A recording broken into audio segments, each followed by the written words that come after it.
observe depuis quelques années maintenant une hausse du paiement digital avec des explosions concrètes pendant la crise du Covid.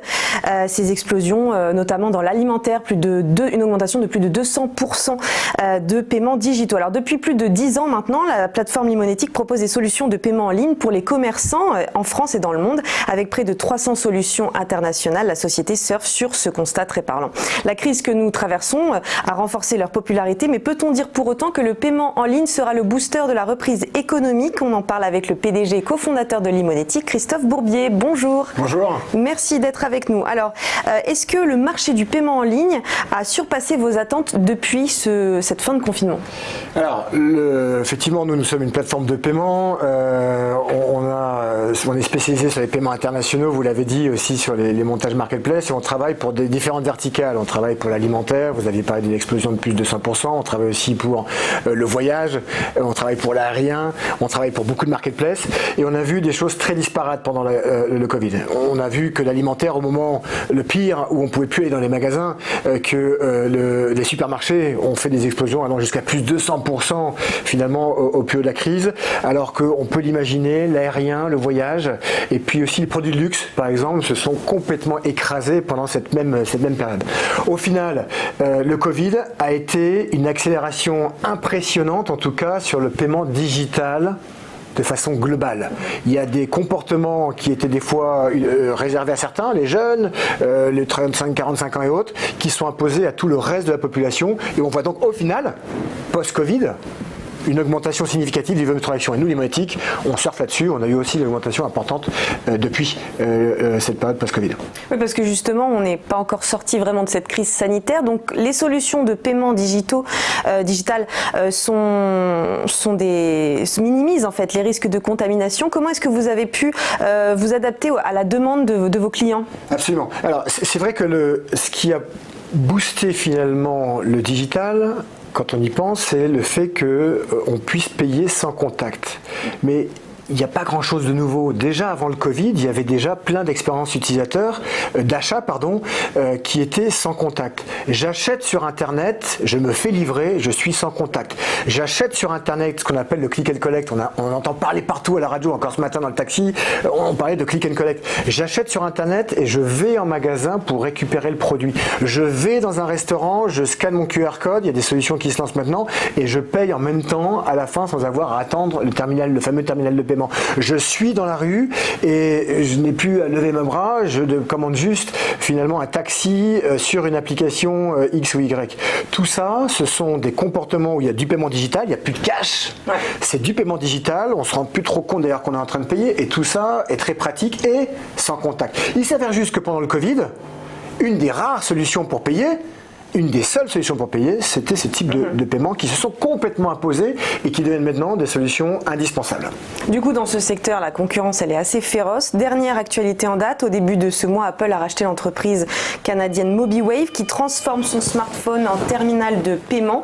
Selon vous, pour tenir les géants du numérique, ils sont tous contraints à adopter ce genre de solution? Alors, je ne sais pas si c'est les géants du numérique qui sont contraints de faire ça, mais ce qui est sûr, c'est que nos géants financiers, les banques françaises, européennes vont, elles, être contraintes pour continuer de bien vivre, finalement, de s'adapter à cette digitalisation. Et Dieu sait à quel point, en France et en Europe, les banques ont toujours un peu vu le paiement digital, comme on l'a exposé, comme un nice to have, comme on dit, quelque chose qui est bien à avoir, mais qui n'est pas le fondamental, parce que le fondamental, tout se faisait sur le monde physique.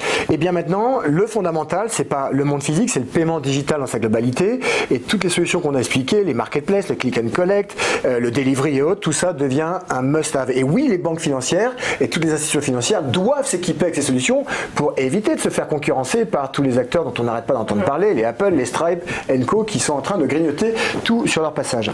Alors, selon une enquête Opinionway, un Français sur 5 a déjà utilisé son smartphone pour payer sans contact en magasin. Est-ce que vous pensez que les Français sont prêts à basculer vers ce type de paiement, et justement, quelle place tient ce marché dans l'Hexagone?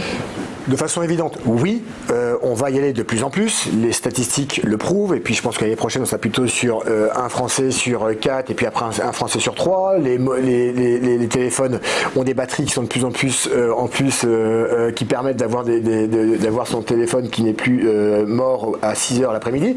Donc oui, je pense que tout ça va se généraliser. Le Covid là aussi a aidé puisque les gens avaient peur de payer haut. Donc ça va de façon évidente se généraliser. Je rappelle juste quand même que la carte bancaire, la bonne vieille carte bancaire sans contact qui permet de payer maintenant jusqu'à 50 €, c'est nouveau grâce au Covid, ça reste aussi quelque chose de très pratique et très simple. Donc oui, ça va y aller. C'est plus simple d'avoir tout sur un seul portable. Ça va prendre encore un petit peu de temps puisqu'il y a cette concurrence avec la carte bancaire qui est finalement bien imaginée, non pas sur le online, mais pour le monde physique. Je pousse ma carte et je paye.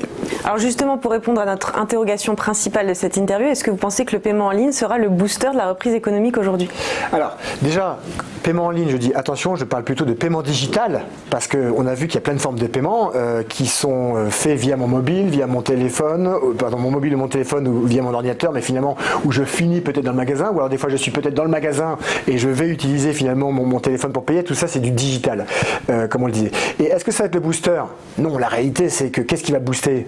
C'est la demande, c'est des bons produits, c'est des bons services, c'est une belle économie. En revanche, le paiement va être là pour soit freiner, soit rendre possible, pour accélérer, pour rendre indolore. Et oui, dans ce cadre-là, le paiement a un rôle à jouer, mais avant tout, c'est à l'économie de faire évidemment son travail pour rebooster à la base, évidemment. Alors quand on parle de ce sujet, impossible de ne pas évoquer le cas des banques traditionnelles. Pour garder le cap, est-ce qu'elles vont devoir s'allier avec ce nouvel écosystème ?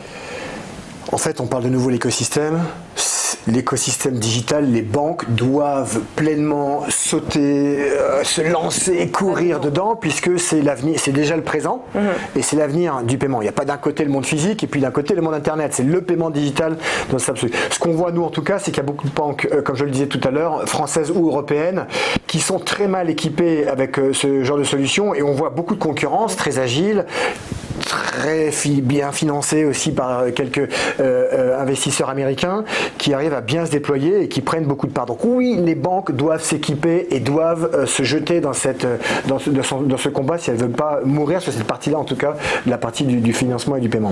Et concernant l'Imonetic, quels sont vos prochains objectifs? Qu'est-ce qui vous attend d'ici la fin de l'année? Alors beaucoup de choses. Nous, donc comme on le disait, nous on surfe sur cette dynamique là, du paiement digital avec nos 250, 300 moyens de paiement là, internationaux plus nos solutions marketplace. On a beaucoup de demandes de banques en ce moment qui ont bien compris ce switch qu'il y a eu et qui viennent pour voir comment elles pourraient mieux s'équiper avec des solutions de paiement digitaux, internationaux, marketplace et autres. Et nous, notre ambition sur la fin de l'année, c'est de pouvoir accélérer, de pouvoir grossir à l'extérieur de l'Europe, puisque nous avons des clients en France, en Allemagne, en Espagne, en Angleterre et autres, mais on souhaitait pouvoir grossir à l'extérieur de l'Europe. Voilà nos ambitions. Dernière question, le plan de relance du gouvernement qui devait être présenté aujourd'hui a finalement été reporté la semaine prochaine. Est-ce que vous êtes serein dans l'objectif de retrouver dès 2022 un niveau de richesse nationale pour la France équivalent au niveau d'avant la crise? Alors, oui, je suis extrêmement serein pour 2022. On a vécu d'autres phases de maladie dans des années et des siècles précédents et on s'est toujours relevé. 2022, ça me paraît pas irraisonnable. Moi, ce qui me paraît important personnellement, c'est que cette reprise, elle soit en phase avec ce qu'on a appris, que ça soit une reprise économique qui soit donc, comme on dit, écologique, durable et qui prenne en compte finalement les contraintes finalement de notre belle planète. Vous en parliez avant, fonte des glaces, juste avant dans votre interview précédente. Il faudrait qu'on apprenne de ce qui s'est passé avec ce Covid et que ça ne soit pas un rendez-vous manqué. Voilà. Je suis d'accord avec vous. Merci beaucoup Christophe Bourbier d'avoir été notre invité. Je rappelle que vous êtes le PDG et cofondateur de la plateforme L'Imonetic. À tout de suite.